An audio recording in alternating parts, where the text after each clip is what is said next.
Welcome to Truth and Company Boxing Podcast. I'm your host, John the Truth Dioria, and today we're going to bring a guest on, and we're going to talk about a fight that's coming up on April 22nd. As you can see behind me, the Ryan Garcia versus Gervonta Davis fight. Everybody's talking about it. And we're going to bring a former champion, Bernard Harris, on to talk about the fight. How you doing, Bernard? Hey, how y'all doing?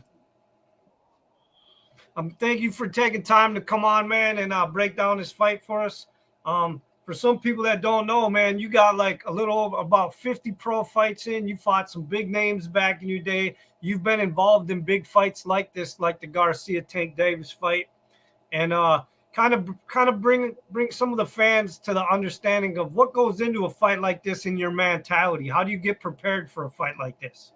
First off, you got to get away from all the noise, distractions. Got to go to a training camp, like fighters do, 6 to 8 weeks, to prepare mentally for the fight. It's a lot of work that goes into it, and it's hard sometimes, but it's worth it. So, okay, you said it's hard. What kind of sacrifices do you have to make? Like for is it usually about a 6-week training camp? Yeah, diets, the right nutritionist, the right training, make sure you ain't overtrained. It's a lot going in, just preparing for the fight mentally, to get ready. Okay, now a lot of people can see by the TV that these two guys don't really like each other, and we know sometimes that's hype, and the promoters tell you to kind of do that, but I mean, it looks like genuine, like these guys really don't like each other. Right. I don't know what's the background or why they don't like each other, but I can tell you it's gonna be a good fight. You can't count out, Garcia. I mean, that's who fight Ryan Garcia. You can't count out Davis. I just think it's gonna be an explosive fight. Far as the end results, I see a knockout. Okay, and before you say who, because I don't want to hear who yet, let's back it up a little bit, and we're gonna go on Ryan Garcia. Give me some of the strengths and the weaknesses that you think he's got going into this fight. Ryan Garcia, the strength, he's fast. He got power. That's a good strength. He's young, hungry. The weakness, I will say the quality of opponents haven't really been tested, but he got tested once with the knockdown. It's questionable about his chin. So yeah. Do you think he's one-dimensional? Do you think all he has is that hook, or is that just that we've only had a chance to really see that? I would say one-dimensional to a point, but then again, because he's knocked out a lot of people with that. But I think he can surprise you with the speed. Speed, they say speed is power. So I see some different little tricks he's gonna have in his bag. And that's what I'm hoping to see, because in this fight, I don't think he's just going to be able to get out of this by just using that hook that he's used in a lot of the other fights. I think Tank is going to push him to the edge where he's got to come up with some different combinations. He's got to be able to try to set Tank up and come up with some different stuff, because Tank's already looking for the hook. So I don't think it's going to work. Yeah, this is going to mount down to a lot of speed strategy. I can see within the first 6 rounds, I don't see it going past 7 rounds, actually. I think this is going to be an explosive fight that everybody's going to be in tune to. Okay, and now let's talk about Gervonta Davis a little bit. So give me the strengths, what he's coming in with. Experience, power. The guy got boxing insight. He's been around the best in the world. He's had good mentors. Not saying that Ryan Garcia hasn't had good mentors, but oh my gosh, Tank brings a lot to the table. To be honest with you, you can see he starts out slow. The experience, he just got a good eye, and I can see it. So his strength, he got power. He got good skills. Weaknesses, maybe I can say he starts out a little slow to the point where maybe Garcia can take advantage of that. Okay, what about his defense? Because he comes in obviously like a tank, but sometimes he throws a little wild when he gets in there, and he kind of leaves himself open. Yeah, uh, that's a good one. I just don't see too much. I mean, just like the average boxer, he comes in there to get the job done. But I can't weaknesses. Like I said, the only weakness I can see is he starts out slow, Do you and and you Garcia think can take advantage of that. I was just gonna say Garcia's gonna have to Yeah, not be load up timid at that too. all, and he's gonna Yeah, have to go right after the Tank and show points. him Yeah, that he's not scared of him and try to get his respect in the first, second round. yeah. Or I could see Tank Davidson taking him into deep water, which is past what 8 9 rounds, and see how much juice that Garcia has. So now, do you think Tank obviously? I mean, do you think with the experience and stuff, do you think he has the better boxing IQ than Ryan Garcia does? Oh, most definitely, much better boxing IQ, I believe. But like I said, Garcia, you can't count him out now with that speed and the power. I mean, he can frustrate Davis, and never know. Get Davis to throw wild shots and get caught up on the end of it.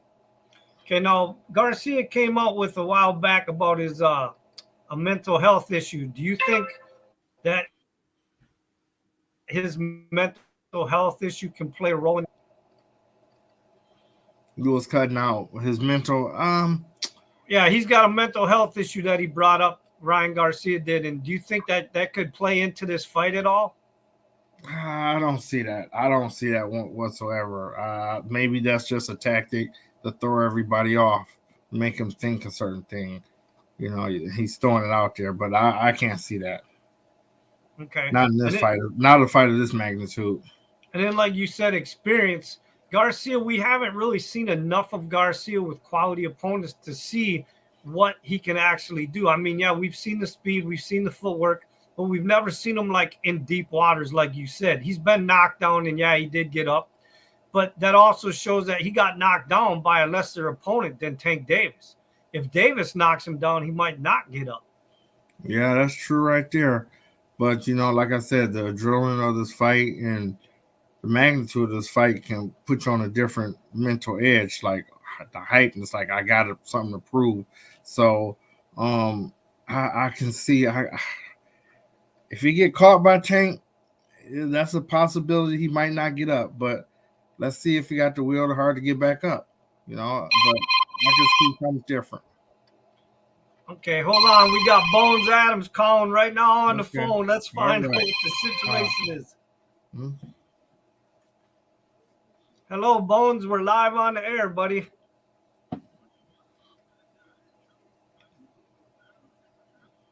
Yeah, are you available right now? Because we're doing the interview right now. You got the link? Yep, it's right in your email. I got Bernard on air right now. All right.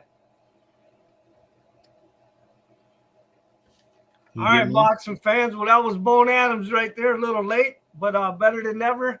Yep. He lost track of time because he's on a different time than we are. We're on Central Time, and kind of threw him off. But it was nice enough to him at least call and check, and he's going to grab the link right now and hopefully join us here as soon as he finds it. So, anyways, to get back to what we were saying, now I lost track of what we were talking about here with the Garcia thing. Oh, no. Okay. So do you think that, like, with the whole, he's got Oscar behind him and the whole Golden Boy thing and all that, do you think that's a lot of pressure that, I mean, he's been calling out Tank, but the question is, does he really think he can beat Tank, or is he using that as a tool with Golden Boy and just going out there to fight one of the bigger names and get his name out there even more than it's already out there? I think Garcia really believes in himself. I think any fighter will believe in himself. You're undefeated, you're young, and you're in the spotlight. I mean, he got confidence. I got to give him that. So, he most definitely believes he can beat Davis. I'm quite sure. I don't think he's going out there to take the fight for a payday or nothing like that. He makes great money each fight. So I think he's coming out there to do what he got to do. Okay, give me a second here. Um, now, do you know anything about either one of them? There's backgrounds at all, like how they came up in the boxing scene? No, I don't know about the backgrounds. Because I mean, obviously, one's from California, one's from Baltimore, right? Yeah, I knew of Tank from watching him come up with Floyd Mayweather early in his career, and priming him to be champ. Yeah, but I don't know anything about the Garcia. Have I you?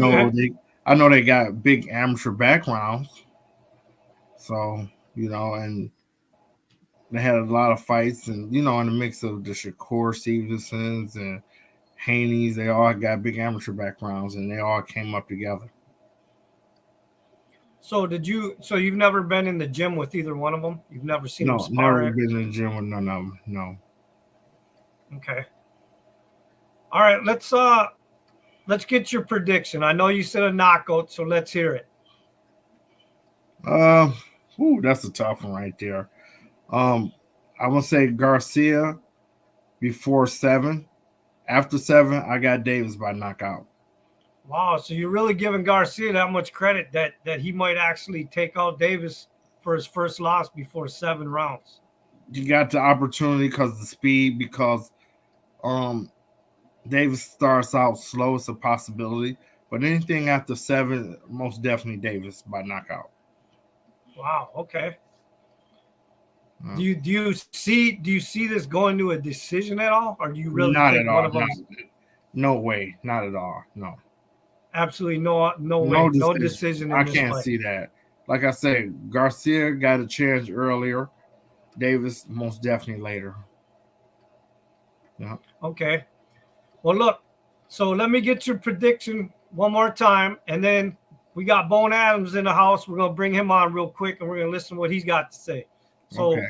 So you think either knockout before 7 by Garcia, or in the later rounds it'll be knockout by Davis, and definitely no decision between these guys? Absolutely. That's my prediction. All right. Well, Bone Adams is in the house. We got former world champion Bone Adams. He's going to join us now. He's going to talk about the Garcia Tank Davis fight as well. Welcome, Bones. Hello. Bone. Man, I got my ties mixed up. I've been flying. I was in Mexico. Then I had to go to Connecticut. Then I had to come back. Man, the flights was canceled in Connecticut, so I just got home late last night. So. No, we appreciate you still making it, man. I appreciate you calling and finding out what was going on and stuff. But we were rolling with it anyways, and I'm happy to have you on, man. Good to see you, Bones. Good seeing you too, brother. Yeah, we were talking earlier off air about how you two used to spar. How you used to beat me up all the time. I didn't beat him up. I was teaching him. We were learning. Yeah, he was teaching me. Learning together. Yeah. Is that how you explain that to him, Bones? Every time? No. Because especially during those times, if I really was trying to hurt you, I'd knock you out. Oh yeah, that's about. But I was knocking my fools out. Like I was. Yeah, we had a lot of good sparring sessions, and I learned a lot from Bones. Most definitely. It's all about learning. I never did go hard, especially in sparring, because I seen like Tommy Hearns and them. They were going hard, but then I seen how they were speaking and talking. I was like, bro, that I was sitting there thinking, it's not the fights, it's the gym wars. Right. Does it to you? And so I just like I never, even with my guys right now today, I was like, bro, don't go hard, just work on things. Yeah. Mm-hmm. And that's why Shakur Stevens is one of my most favorite up and coming. You're up and coming what? No, my up and coming superstar. Okay. So listen, we just talked to Bernard Harris about how he thinks the Garcia Davis fight's gonna go. So I want to talk to you a little bit about that.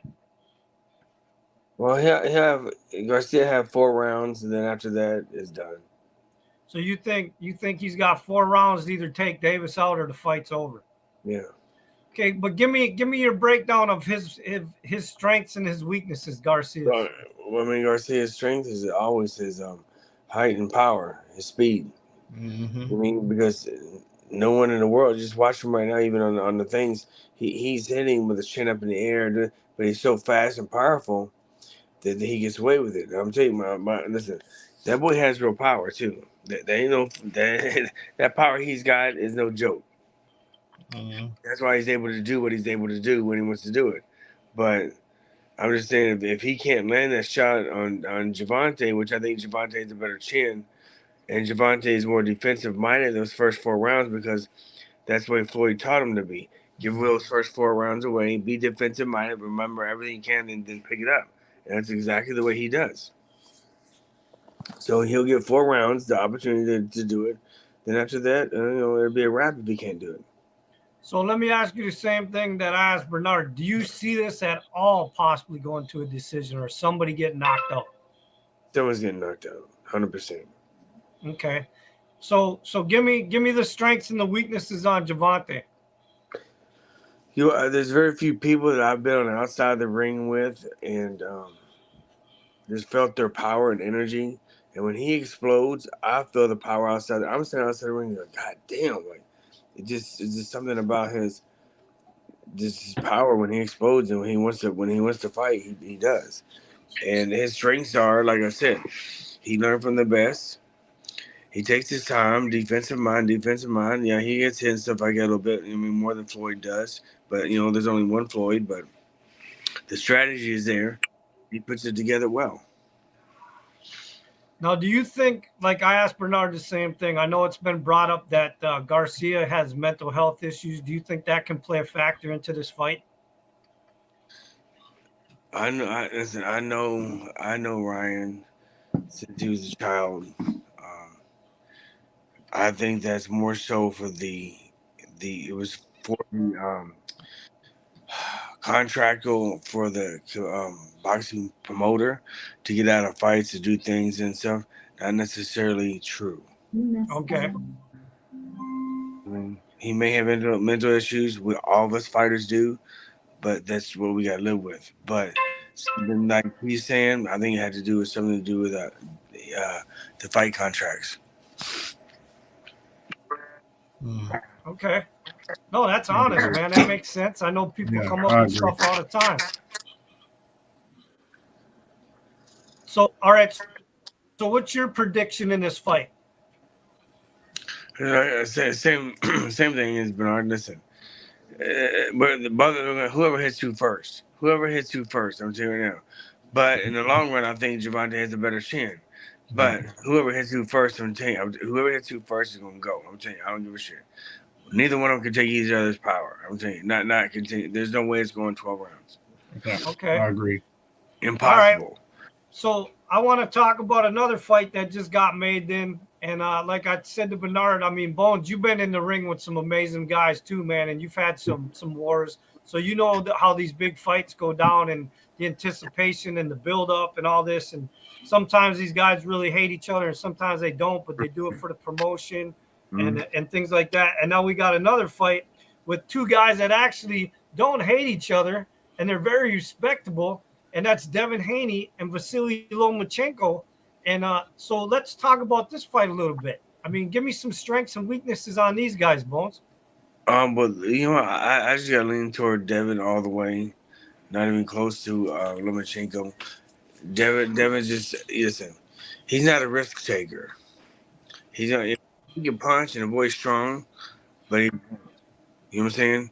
He won't take that opportunity. That won't take that second. Won't do nothing. He's always, just a sharp boxer, and he's so long and a sharp boxer. I'm telling you, Lomachenko doesn't have a chance with him. Doesn't even stand a chance with him. I don't think. Wow, really? You don't even think he stands a chance? I mean, listen, you're gonna look at some rounds that's close because of the boxing issue. One's a boxer, both a boxer. But I'm just saying, I don't think he's going to come close to Devin.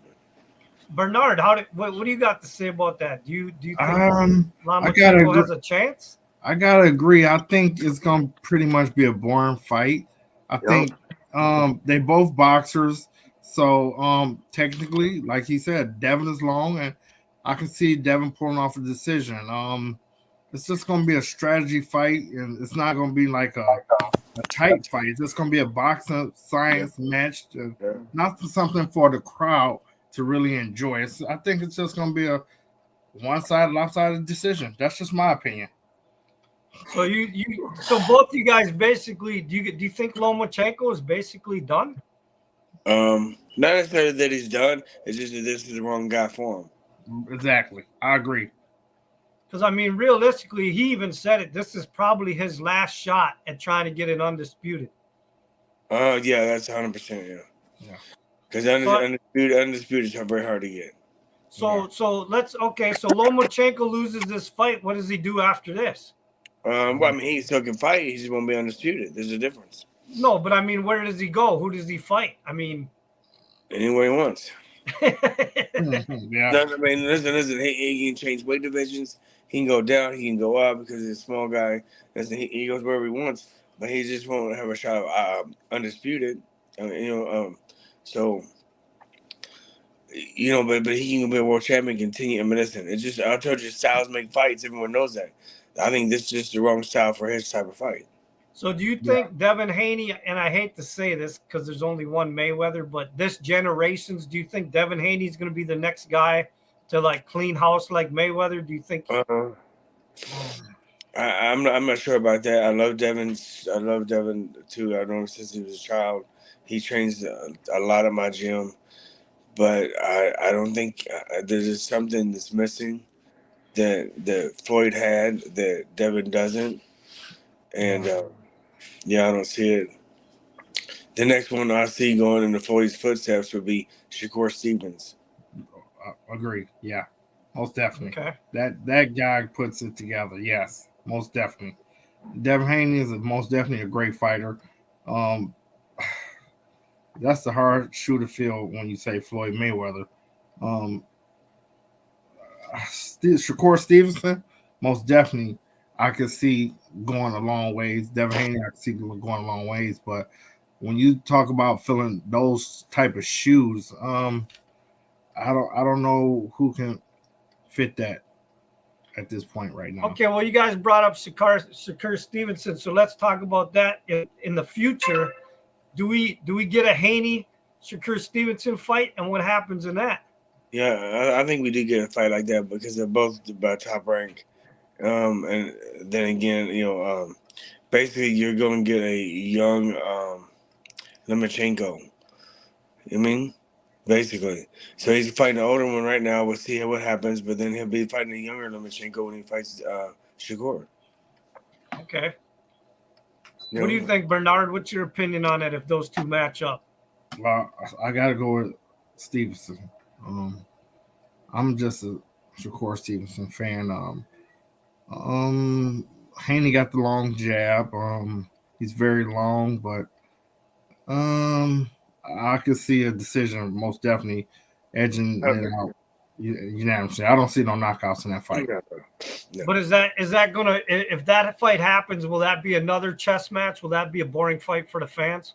Yeah, chess match, most definitely boring. I don't see no fireworks in that. Here and there, spurts. I think so too, but listen, Shakur is going to be more aggressive than Lomachenko. Shakur is going to be in their face, but believe me, he's going to add a little bit of pressure. He's a pressure boxer.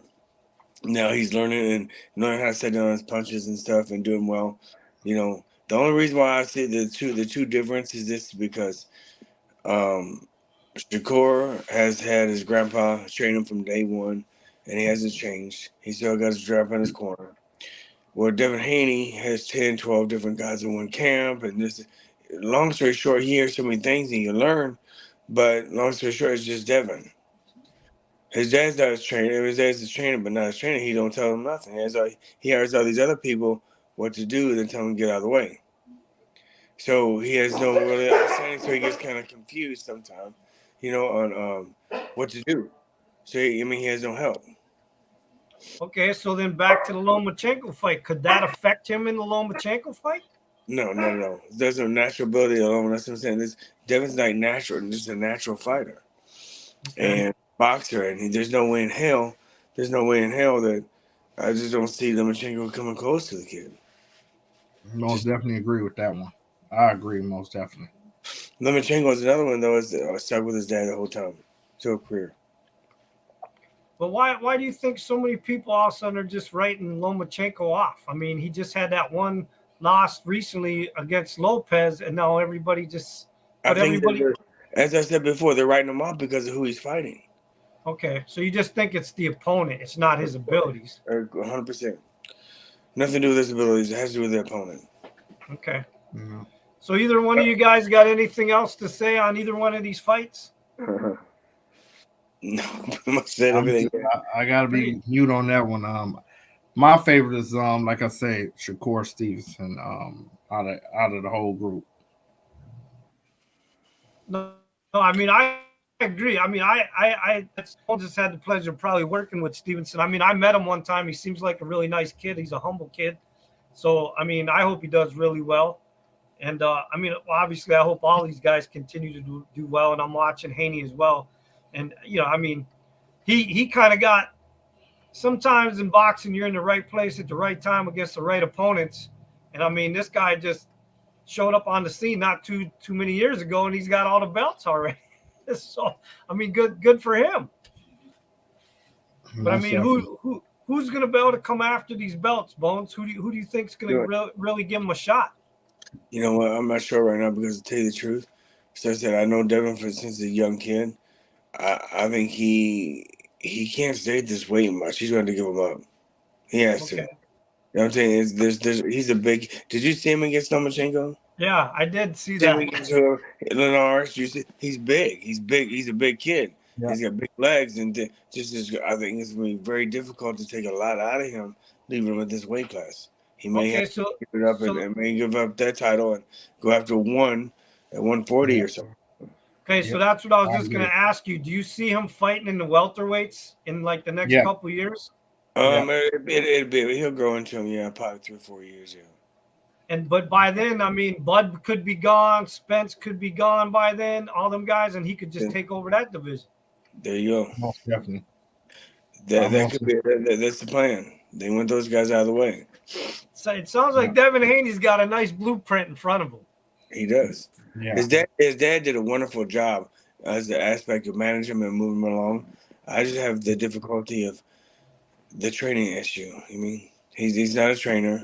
He says he is and stuff, but he has everyone else do all the work. Then he steps in at the last minute. So now, are you working directly with him, Bones? No. Okay. I've never worked for Devin.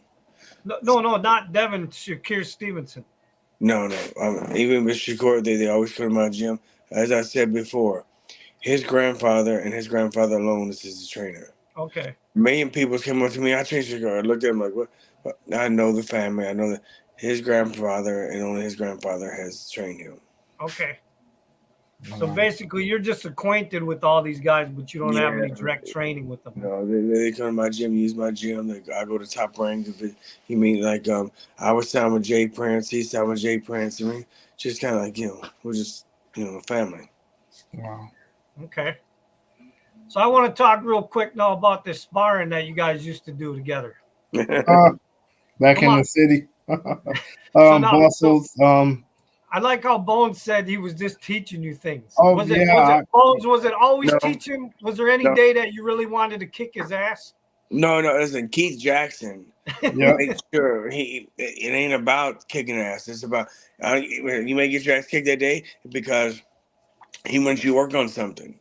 He wanted you to do this. He wanted you. So it's not about kicking anybody's ass. You may have did bad because of the coach held you back or this, that. It's got nothing to do with each other. We were a teammate, but the thing is that our trainer Keith Jackson, he controlled everything we did. So he got me ready for some important fights. Bones did, and I mean I had a day where I was defensive, and Bones called me with a shot, knocked me down.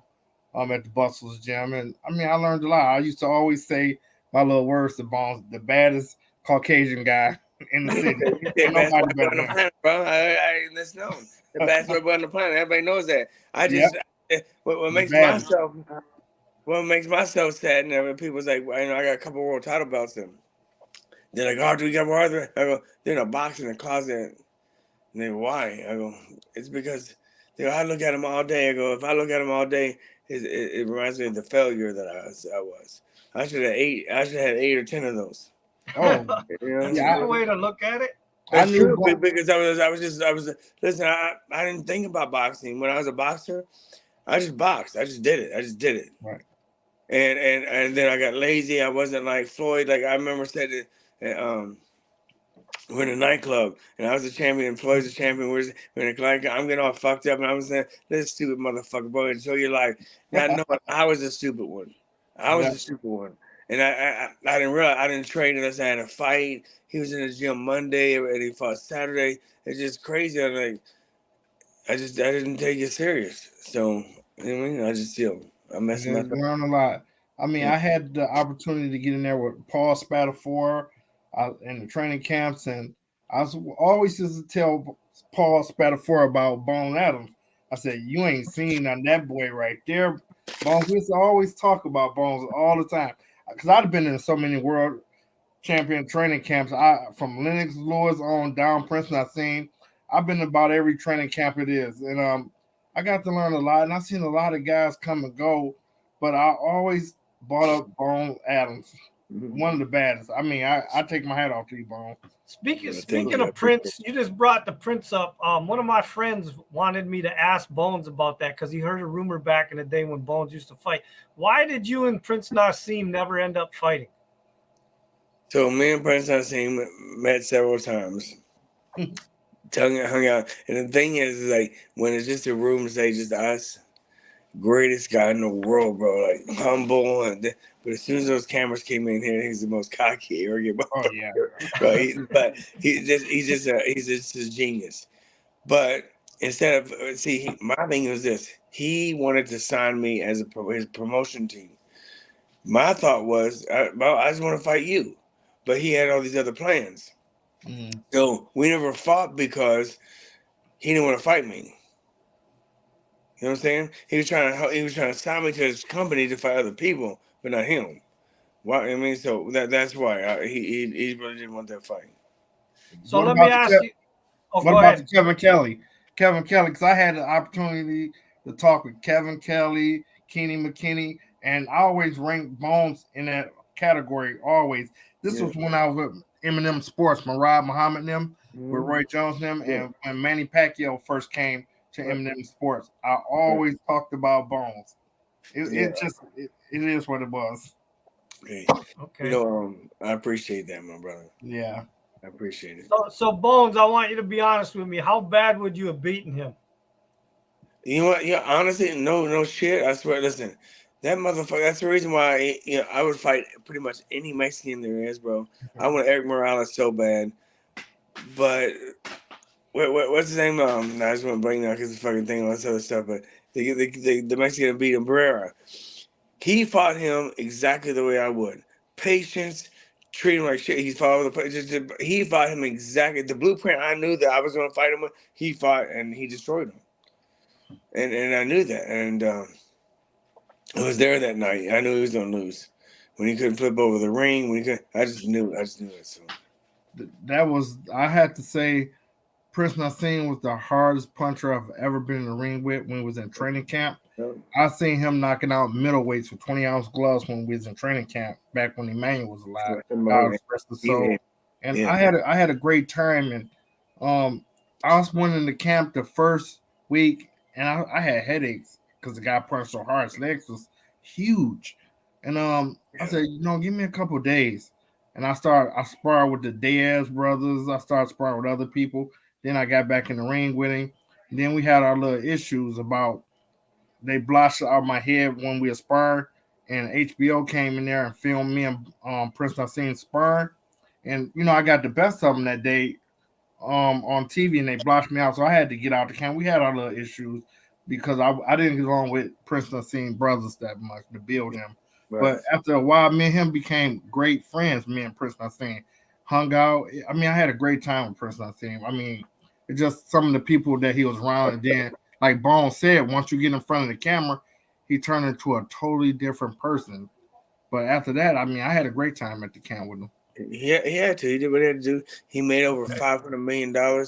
Man, he did what he had to do. Yeah, he's a genius. Mm-hmm. Well, look, man, I wanna thank you guys for coming on the podcast today, and I appreciate you making the effort to make it, Bones. That really means a lot to me, No, man. man, I would have been on time, but I don't know Central Time. I'm thinking I had to go at 1 o'clock my time. I thought it was No, 1 it's all o'clock right. my Go. time. But you could have just blew us off and been like, "No, I'm already late. Forget it, man." But I appreciate your character, man. That you called me up and still jumped on with us and told us the stories and broke down the fights with us. And thanks again, Bernard, for Thank you. And Bones, if you come to the city, make sure you come to our gym, the Detroit Boxing Jungle, and I would love to come to your gym, Bones. Of course, when I come up there to Vegas. Anytime. I haven't been back home but one time in 16 years. Oh, okay. It was in and out fast. Their show greet you when you come back to the city. Yeah. There you go, man. You guys got to hook up, make a plan to hook up together. Yeah. Thanks again. Anytime, my brother. Anytime. Thank you for all your love, support. Right. Thank you, everyone. All right, man. We'll see you guys later, and good luck with your future plans with the fighters and stuff. And the truth has spoken. Thank you. All right.